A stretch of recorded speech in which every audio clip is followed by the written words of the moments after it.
देवरानी जेठानी के प्यार को देखकर जलने वाला ससुराल। 21 साल की आर्ची अपने घर के बाहरी आंगन में झाड़ू लगा रही है। तभी अचानक सामने वाले बड़े मकान के बाहर जेठानी देवरानी एक दूसरे के बाल पकड़कर सरेआम लड़ रही होती हैं। तू अपने काम को बहुत बड़ी 30 मार खा समझती है क्या री? सुबह से सारा काम मुझे अकेले करना पड़ता है। महान नालायक औरत है तू। ओए, जुबान संभाल के बात कर मुझसे। मैं नालायक हूँ या तू? खुद का पति तो निकट्टू है, दिन भर शराब के नशे में धुत रहता है। फूटी कौड़ी कमाने की औकात नहीं है उसकी, और चलिए मुझे कुछ सिखाने। रे कलमुही, मेरे पति पर जाने की तेरी हिम्मत कैसे हुई?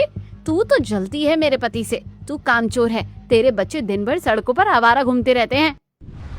मेरे बच्चे जैसे भी डोले, तुझे उससे क्या मतलब? तू अपने बच्चों को संभाल। अपने पति को समय पर 2 वक्त की सूखी रोटी तक नहीं दे पाती और दुनिया भर का ज्ञान बांट रही है। तभी हवेली के अंदर से उनकी बूढ़ी सास कजरी देवी उन्हें शांत करने की कोशिश करती हैं, लेकिन दोनों बहुएं लड़ाई के जोश में उन्हें झटके से पीछे की तरफ धक्का दे देती हैं। अरे बंद करो, भगवान के लिए बंद करो। गांव जवार के लोग देख रहे हैं। तू तू हो रही है हमारे खानदान की। बीच में मत आओ माँ जी, आज तो मैं इसका फैसला करके रहूंगी। हाँ माँ जी, आप दूर ही रहो। आज या तो ये इस घर में रहेगी या मैं इसकी जीभ खींच लूंगी आज मैं। आर्ची ये सब अपने आंगन से देख रही है और हैरान हो जाती है। हे भगवान, कितना लड़ती हैं ये लोग आपस में। जानवर भी शर्मा जाए ऐसी हरकतें देखकर। मेरी जब भी शादी होगी मैं भगवान से यही दुआ करूंगी कि मुझे ऐसी देवरानी या जेठानी मिले जिसे मैं सगी बहन से बढ़कर प्यार दे सकूं। आर्ची झाड़ू उठाकर अंदर रख देती है। कमरे में उसकी माँ जानकी और शहर से आई उसकी सगी मौसी सावित्री सोफे पर बैठी चाय पी रही हैं। क्या ही बताऊं जानकी, मेरे घर की हालत तो बद से बदतर हो चुकी है। मेरी दोनों बहुएं बिल्कुल जानवरों की तरह 24 घंटे लड़ती रहती है। मेरा तो जीना हराम हो गया है। सच में बहन, आजकल के जमाने में बहुओं को मिलाकर रखना सबसे मुश्किल काम हो गया है। अचानक सावित्री मौसी का मोबाइल बजने लगता है। सावित्री जैसे ही फोन उठाती हैं, फोन के स्पीकर से इतनी तेज चीखने चिल्लाने की आवाजें आती हैं। माँ जी, आप कहाँ हो? जल्दी घर आ जाओ। इस टाइम जेठानी ने आज फिर नया तमाशा खड़ा कर दिया है। अगर आप आधे घंटे में नहीं आए तो यहाँ कुछ भी हो जाएगा। अरे बहू, ये क्या कर रही हो? तो मैं अभी आ रही हूँ। शांत हो जा रही बहन जानकी, मैं तो घर भाग रही हूँ। मेरे घर में फिर से चिल्लम चिल्ली शुरू हो गई है दोनों देवरानी जेठानी की। राम राम बहन। सावित्री मौसी हड़बड़ाकर अपना पर्स उठाती हैं और तेजी से दरवाजे से बाहर निकल जाती हैं। आर्ची भी परेशान सी ऑफिस के लिए निकल जाती है। शाम को ऑफिस से आने में उसे काफी देर हो जाती है और दूर दूर तक कोई ऑटो नहीं मिल रहा है। आर्ची परेशान होकर बार बार अपने फोन में टाइम देख रही है। तभी हवेली का सबसे जगदीश अपनी गाड़ी लेकर वहां से गुजरता है। वो पूरी तरह शराब के नशे में धुत है। आर्ची को सड़क पर अकेला खड़ा देखकर वो मुस्कुराता है और गाड़ी रोकता है। अरे, इतनी रात को यहाँ अकेले क्यों खड़ी हो? इस रास्ते पर अब कोई साधन नहीं मिलेगा। आओ गाड़ी में बैठो, मैं सही सलामत घर छोड़ देता हूँ। नहीं भाई साहब, बहुत बहुत धन्यवाद आपका। मैं कोई ना कोई गाड़ी ढूंढ लूंगी, आप जाइए। अरे शर्म कैसी, जानती नहीं हो मुझे? सामने वाली हवेली का जगदीश हूँ मैं। इतनी रात को एक शरीफ लड़की का अकेले खड़े रहना ठीक नहीं है। बैठो, आगे वाली सीट पर बैठो, कोई दिक्कत नहीं होगी। आर्ची डर के मारे और कोई रास्ता न देखकर गाड़ी की आगे वाली सीट पर बैठ जाती है। गाड़ी तेजी से आगे बढ़ती है। कुछ ही दूरी पर जगदीश गाड़ी में गंदे गाने बजा देता है और गाड़ी चलाते चलाते आर्ची को गलत तरीके से छूने की कोशिश करने लगता है। ये आप क्या कह रहे हैं भाई साहब? गाड़ी रोकिए, मुझे उतरना है। प्लीज गाड़ी रोकिए। अरे चुपचाप बैठी रहो, ज्यादा नाटक मत करो। इस सुनसान रास्ते पर तुम्हारी आवाज सुनने वाला कोई नहीं है। वो आर्ची की एक नहीं सुनता और गाड़ी को घने और सुनसान रास्ते की तरफ ले जाता है। अचानक आर्ची के जोर जोर से चीखने और रोने की आवाजें आती हैं और इधर आर्ची के घर वाले रात भर से परेशान होते हैं। अगली सुबह आर्ची फटे हुए कपड़ों में बिखरे बालों के साथ रोती हुई अंदर कदम रखती है और दौड़कर अपनी माँ के आंचल से लिपट जाती है और फूट फूट कर रोने लगती है। हे भगवान आर्ची, ये क्या हालत बना रखी है तूने? क्या हुआ मेरी बच्ची? बोल, कुछ तो बोल। किसने की ये हिम्मत? आर्ची, अपने पिता को बता, कौन था वो दरिंदा? मैं उसकी जान ले लूंगा। माँ, मैं बर्बाद हो गई। मैं कहीं की नहीं रही। सब खत्म हो गया माँ, सब खत्म हो गया। नाम बता उसका आर्ची। कौन था वो पापी? वो सामने वाली हवेली का जो सबसे जगदीश है ना, वो सामने, वो सामने वाली हवेली का जगदीश, उसने रात को मेरे साथ। आर्ची का इतना बोलना था कि उसके पिता कुलदीप सिंह का गुस्सा 7वें आसमान पर पहुंच जाता है। वो अंदर कमरे में भागते हैं और अपनी पुरानी खानदानी तलवार निकाल लाते हैं। आज मैं उस नीच को जिंदा नहीं छोड़ूंगा। ठाकुरों के खानदान का घमंड आज मैं इसी तलवार से काटूंगा। मेरी बेटी की जिंदगी बर्बाद की है उसने, आज उसका लहू बहेगा। अजी रुकिए, अकेले मत जाइए, पुलिस को फोन करिए, इस तरह कानून हाथ में मत लीजिए। आज कोई कानून नहीं, सिर्फ फैसला होगा। तो आर्ची को संभालो, मैं अभी आता हूँ। कुलदीप सिंह अपनी तलवार लेकर अकेले ही गुस्से में पैर पटकते हुए हवेली की तरफ निकल जाते हैं। दूसरी तरफ हवेली में जगदीश को सुबह सुबह होश आता है और उसका नशा पूरी तरह से उतर चुका है और याद आता है कि रात को उसने नशे की हालत में आर्ची के साथ क्या घिनौना काम किया है। वो डरकर भागता हुआ अंदर कमरे में जाता है। बाबूजी, माँ, मुझसे बहुत बड़ी गलती हो गई, मुझे बचा लो वरना मैं बर्बाद हो जाऊंगा। अरे क्या हुआ है? सुबह सुबह क्या ड्रामा लगा रखा है? साफ साफ बोल। बाबूजी, रात को नशे में वो सामने रहने वाली सरदार की बेटी आर्ची, मैंने उसके साथ गलत काम कर दिया। अरे राम, ये क्या कराया तू? वैसे ही तेरी कहीं शादी नहीं हो पा रही थी, ऊपर से तूने ये कांड कर दिया। हम तो पहले ही तुझसे परेशान थे। चुप रहो तुम, चिंता मत कर बेटा, ठाकुर का खानदान है हमारा, कोई हमारा कुछ नहीं बिगाड़ सकता, तू अंदर जा। तभी अचानक हवेली के दरवाजे पर जोर जोर से पीटने और कुलदीप सिंह के चिल्लाने की आवाज गूंजती है। कुलदीप सिंह हाथ में नंगी तलवार लिए हवेली के आंगन में आते हैं।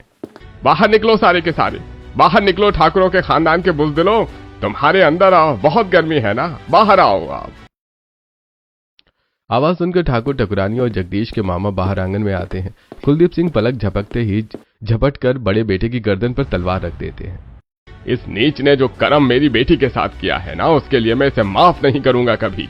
अभी के अभी इसकी गर्दन धड़ से अलग कर दूंगा, नहीं तो इसे पुलिस से उल्टा लटकवा कर जेल में जिंदगी भर चक्की पिसवाऊंगा। ओए सरदार, तलवार नीचे कर। ठाकुर है हम, देख लेंगे तुझे भी और तेरी पुलिस को भी, जो करना है कर ले। अरे ठाकुर साहब, शांत रहिए, मुंह बंद रखिए अपना। सरदार जी, गुस्सा थूकिए, ठंडे दिमाग से काम लीजिए। अगर ये मामला पुलिस में गया और ये रेप केस में अंदर गया ना, तो तुम्हारी बच्ची की भी बदनामी होगी। दिमाग से काम लो। मुझे कोई समझौता नहीं चाहिए, इस नीच को तो मैं जेल की चक्की पिसवा कर ही दम लूंगा। अरे सरदार जी, जेल भेजने से आपकी बेटी की इज्जत वापस नहीं आएगी, दुनिया उस पर उंगली उठाएगी। एक काम करो, समझौता कर लो। हम अपने जगदीश की शादी आपकी बेटी आर्ची से करवा देते हैं, वो इस हवेली की बड़ी बहू बनेगी। अरे क्या बक रहे हो फालतू की बात मामा, मैं उस मामूली लड़की से शादी करूंगा क्या? कभी नहीं। अरे हाँ, हमारे खानदान में ऐसी बिना दहेज वाली बहू आएगी क्या? अगर ऐसी ही बहू चाहिए होती तो पुरानी वाली क्या बुरी थी? अरे चुप रहो तुम, अपने सारे गड़े मुर्दे आज ही उखाड़ोगी क्या? सरदार जी, आप अपनी बेटी का भविष्य सोचिए, शादी के अलावा कोई रास्ता नहीं है।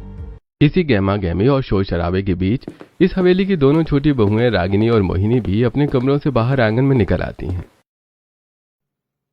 बाबूजी, ये सब क्या हो रहा है? इतना हल्ला गुल्ला क्यों मच रहा है घर के अंदर? ये सरदार जी तलवार लेकर क्यों खड़े हैं? कुछ नहीं हुआ है, तुम दोनों अंदर जाओ, तुम्हारे मतलब की कोई बात नहीं है यहाँ, अंदर भागो। बहुओं को डांट कर अंदर भगा दिया जाता है, लेकिन खिड़की के पीछे खड़े होकर रागिनी और मोहिनी को पूरी सच्चाई का पता चल जाता है।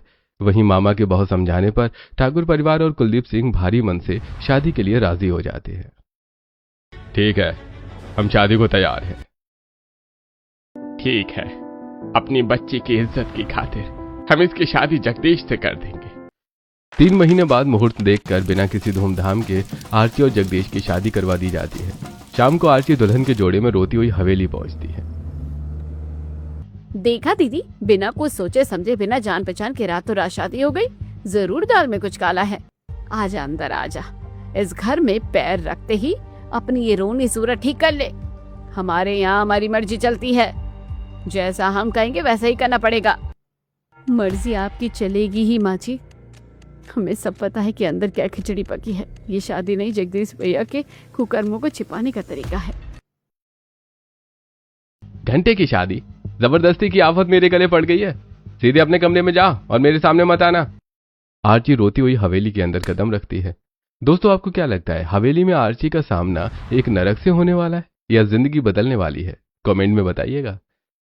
वैसे शादी के अगले दिन आर्ची लाल साड़ी में आंगन में बैठी है, तभी रागिनी का 4 साल का बेटा और मोहिनी का गोद का छोटा बच्चा घुटने के बल वहां आते हैं। तभी वहां रागिनी और मोहिनी आ जाती हैं। चाची चाची, आप बहुत सुंदर हो। आप हमारे लिए खेलने वाली गुड़िया लाई हो क्या? अरे चाची नहीं है तुम्हारी, ये तुम्हारी ताई जी है, तुम्हारे ताऊ जी की नई नई ब्याह कर आई पत्नी। चलो दूर हटो इनसे। हाँ, घंटे की ताई जी। अरे जबरदस्ती की आफत पड़ी हुई है मेरे गले। बच्चों दूर रहो इस कलमुही से, कोई पास नहीं जाएगा इसके। जगदीश सुनाकर बाहर चला जाता है। रागिनी और मोहिनी भी अपने बच्चों को लेकर कटी कटी सी वहां से चली जाती है। आर्ची की आंखों में आंसू आ जाते हैं। इस घर में मुझे कोई पसंद नहीं करता, क्योंकि मेरी देवरानी को लगता है कि मैं जगदीश की गर्लफ्रेंड थी और जानबूझकर जबरदस्ती इस घर में शादी करके घर आई हूँ। इन्हें मेरे साथ हुए हादसे का पूरा सच पता नहीं है। दोपहर का समय है और भयंकर गर्मी पड़ रही है।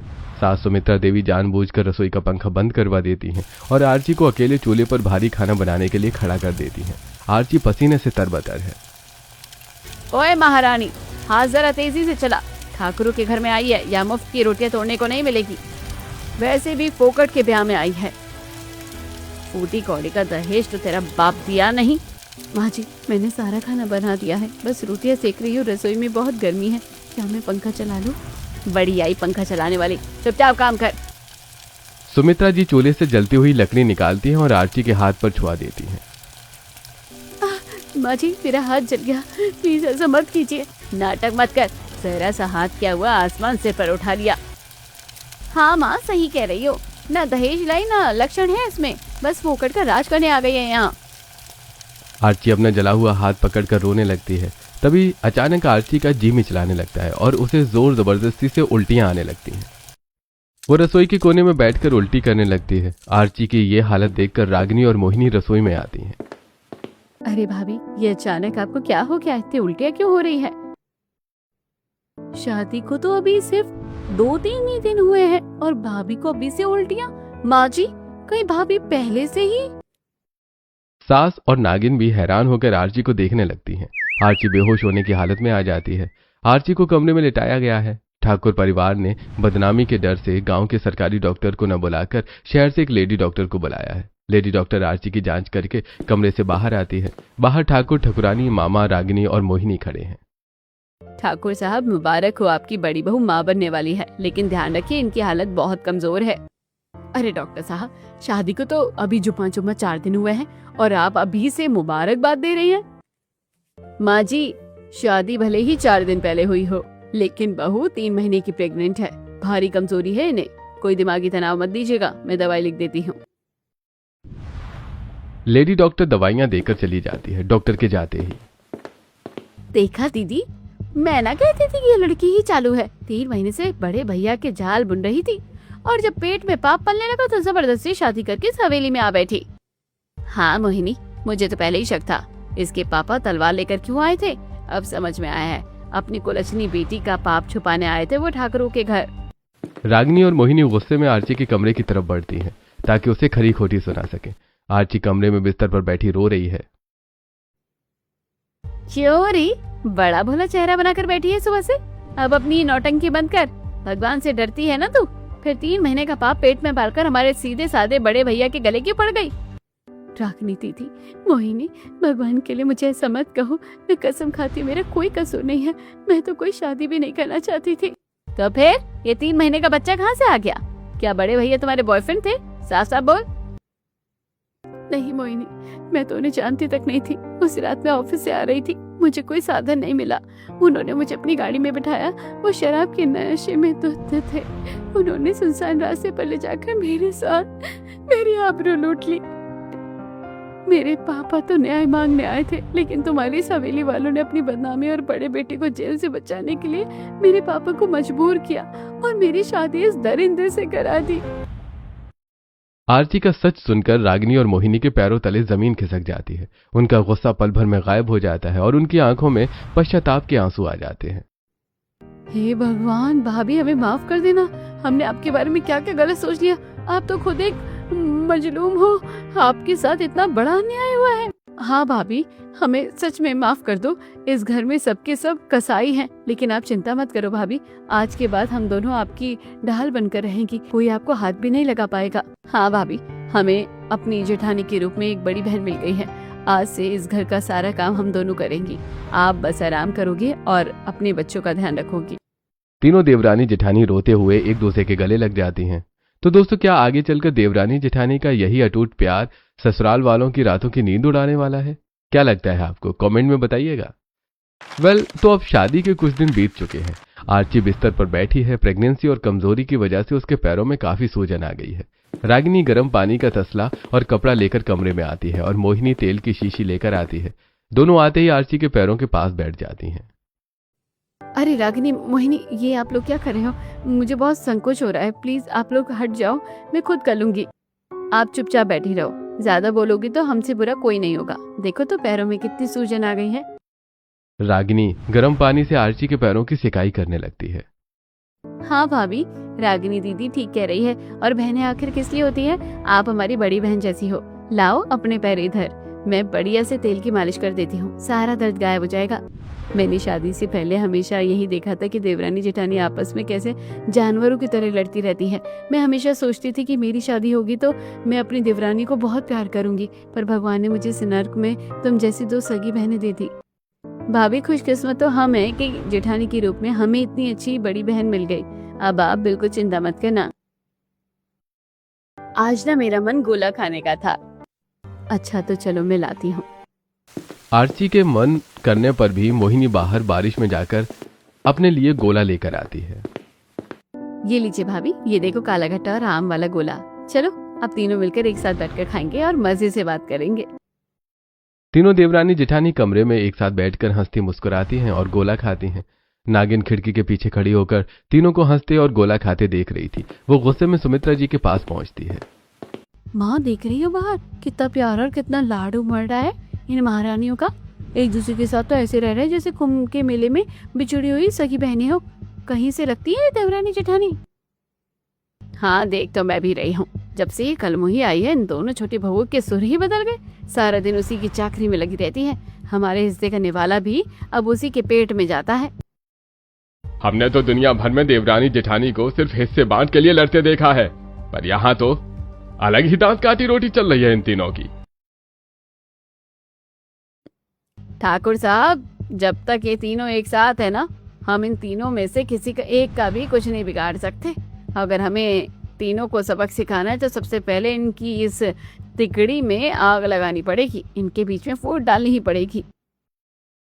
हाँ, तुम ठीक कह रही हो।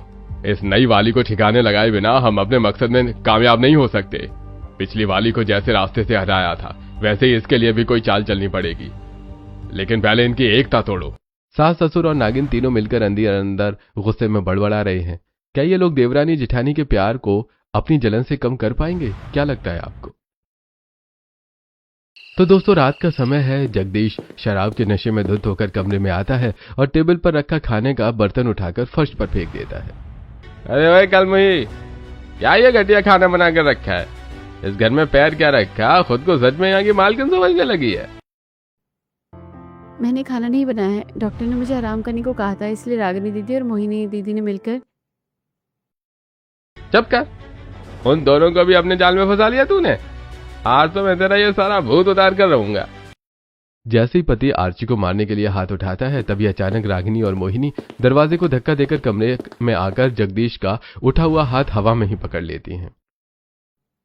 बस बड़े भैया, बहुत हो गया। आज के बाद अगर भाभी पर हाथ उठाने की हिम्मत भी की ना, तो हमसे बुरा कोई नहीं होगा। अरे रागिनी, तुम मुझसे जुबान लड़ा रही है? इस घर का बड़ा बेटा हूं मैं, इसकी चमड़ी उधेड़ दूंगा आज। बड़े भैया, आप भूल रहे हैं कि भाभी इस घर में अपनी मर्जी से नहीं आई है। आप जो उस रात को नीच कर्म करके आए थे ना, उसकी सजा भुगत रही है। अगर अब एक भी थप्पड़ मारा ना भाभी को, तो हम लोग अभी के अभी थाने जाकर आपके खिलाफ गवाही देंगे। तुम दोनों पागल हो गई हो? ठाकुरों की बहुएं होकर मेरे सामने अड़ रही हो? देख लूंगा तुम सबको। बड़ा बेटा गुस्से में कमरे से बाहर निकल जाता है। आर्ची रोते हुए अपनी दोनों देवरानियों के गले लग जाती है। अगली सुबह सुमित्रा देवी, ठाकुर और मामा तीनों बैठे होते हैं।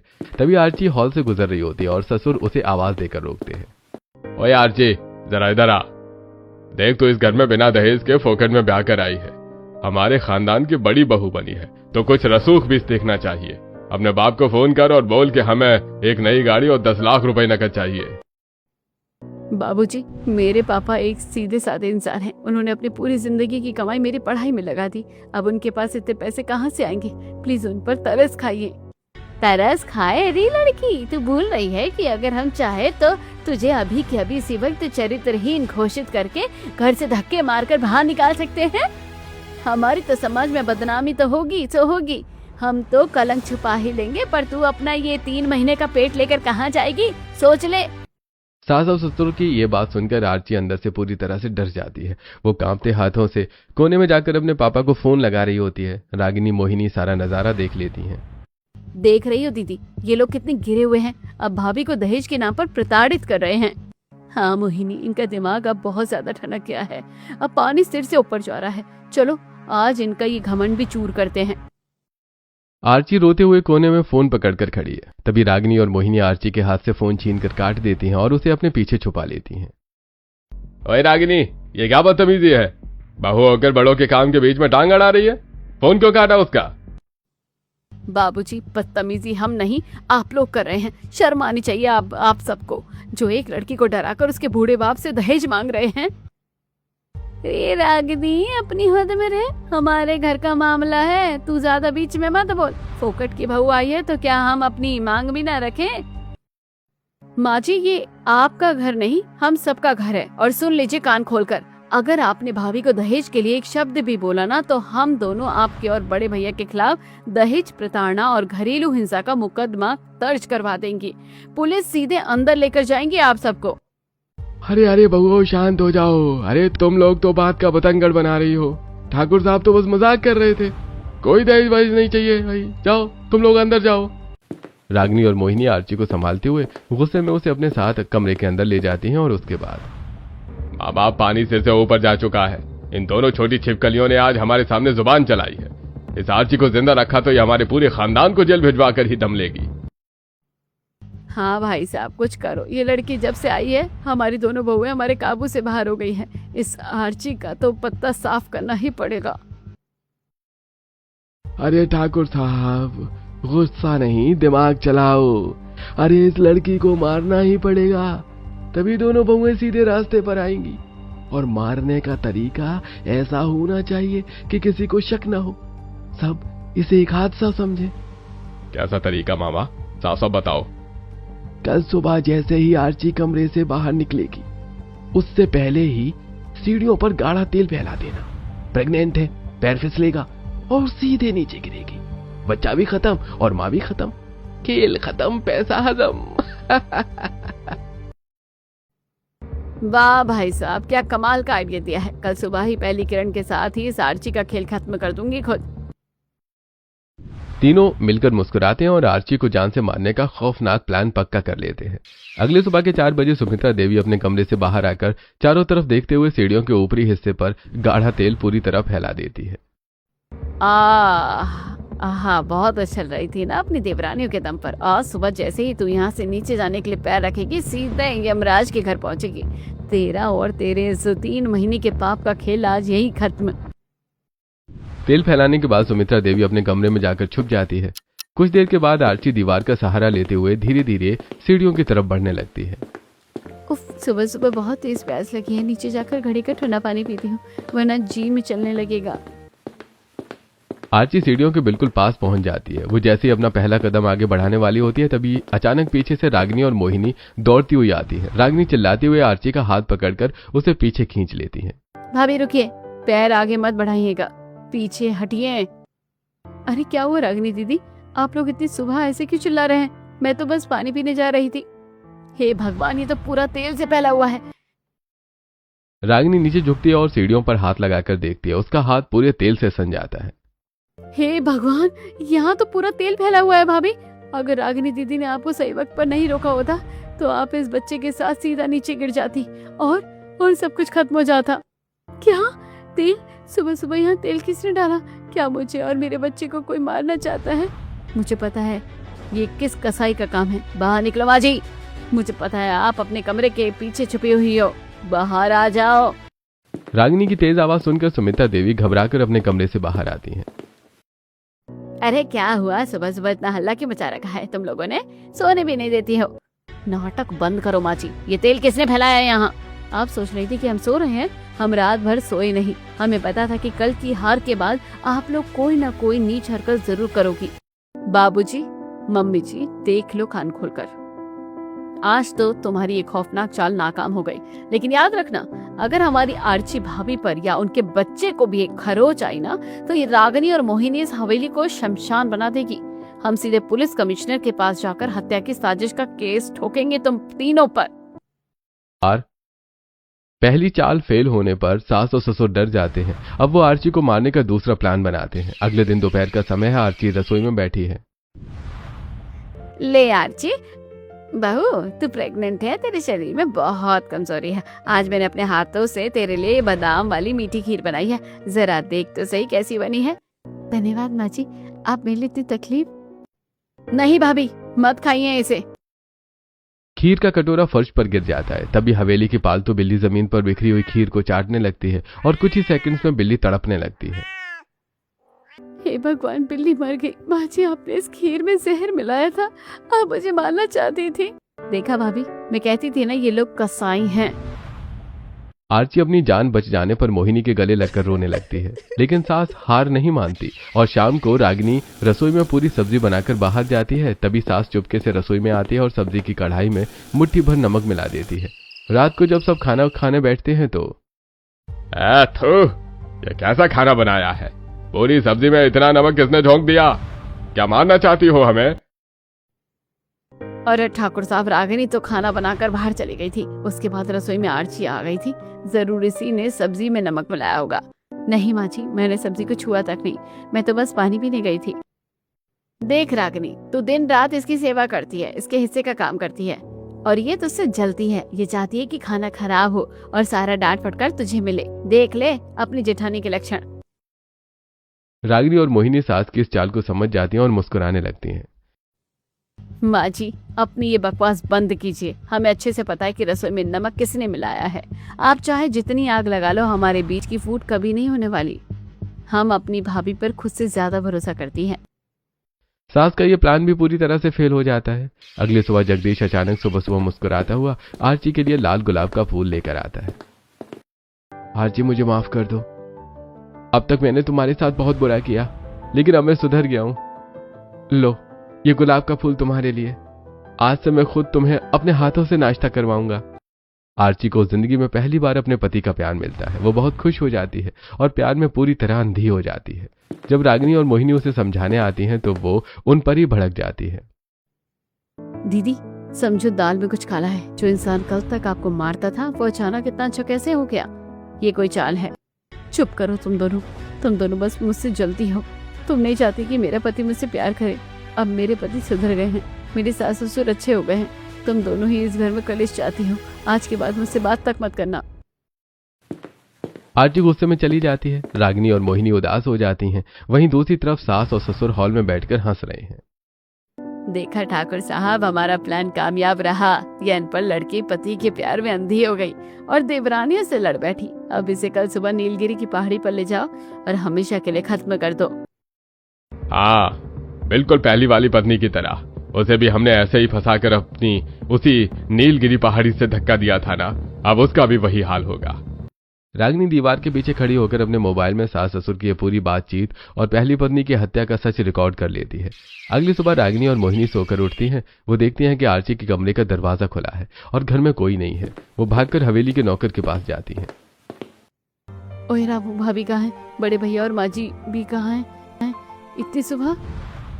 अरे छोटे मालकिन, बड़े मालिक और बड़ी मेम साहब तो सुबह सुबह ही कहीं बाहर घूमने निकल गए और उनके पीछे पीछे ठाकुर साहब और ठकुरानी भी गाड़ी लेकर गए हैं। दीदी, ये लोग भाभी को उसी नीलगिरी पहाड़ी पर ले गए हैं। हमें तुरंत पुलिस को फोन करना होगा और वहाँ पहुँचना होगा, वरना बहुत अनर्थ हो जाएगा। रागिनी तुरंत पुलिस को फोन लगाती है और सारा सबूत बताती है। दोनों देवरानी अपनी गाड़ी में बैठती हैं और तेज स्पीड में नीलगिरी घाटी की तरफ निकल जाती हैं। ये दृश्य यहीं समाप्त होता है। गहरी खाई के बिल्कुल किनारे पर आर्ची खड़ी है। उसका पति, सास, ससुर और मामा उसे चारों तरफ से घेरे खड़े हैं। आप लोग मुझे यहाँ क्यों लाए हैं? आप तो मुझसे प्यार करते थे ना, प्लीज मेरे बच्चे पर तरस खाइए। घंटे का प्यार? अरे अनपढ़ लड़की, तू बिना दहेज के इस घर में आई और हमारी बहुओं को हमारे खिलाफ भड़का दिया। तुझे क्या लगा मैं तुझसे प्यार करता हूँ? तुझे मांग का सिंदूर चाहिए था ना। इस घर में बिना दहेज के कोई औरत नहीं रह सकती। तुझे पता है, इससे पहले भी ठाकुर साहब के बेटे की शादी हुई थी, वो मरी नहीं थी, उसे भी हमने इसी पहाड़ी से धक्का देकर मार डाला था। आज तेरा भी वही हाल होगा। चलो मामा, धक्का दो इसे, खेल खत्म करो। जैसे ही ठाकुर आर्ची को धक्का देने के लिए हाथ बढ़ाता है, तभी अचानक पुलिस की गाड़ियां वहां पहुंचती हैं। रागिनी और मोहिनी भी दौड़ती हुई आती हैं। रुक जाओ कसाईयों, तुम्हारे जुर्म का घड़ा भर चुका है। ए ठाकुर साहब, हाथ ऊपर कर लो। तुम्हारी बहुओं ने तुम्हारी सारी बातचीत और पहली पत्नी की हत्या का कबूलनामा रिकॉर्ड कर लिया है। हमने खुद अपने कानों से तुम्हारी सारी बातें सुन ली हैं। अब तुमको जेल की चक्की पीसनी पड़ेगी। पुलिस वाले झपट कर ठाकुर, सुमित्रा देवी, बड़े बेटे और मामा को पकड़ लेते हैं और उन्हें हथकड़ियां पहनाकर लेकर चले जाते हैं। उसके बाद मुझे माफ कर दो मेरी बहनों, मैं पति के झूठे प्यार में अंधी हो गई थी और तुम जैसी देवरानी ऊपर शक कर बैठी। अगर आज तुम दोनों पुलिस को लेकर नहीं आती तो मेरा और मेरे बच्चे का खात्मा हो जाता। भाभी ऐसा मत कहो, देवरानी जेठानी का रिश्ता तो सगी बहनों से बढ़कर होता है। हमने कसम खाई थी कि हम आपकी ढाल बनेगी। हाँ भाभी, इस गलत और जालिम ससुराल का तो अंत हो गया।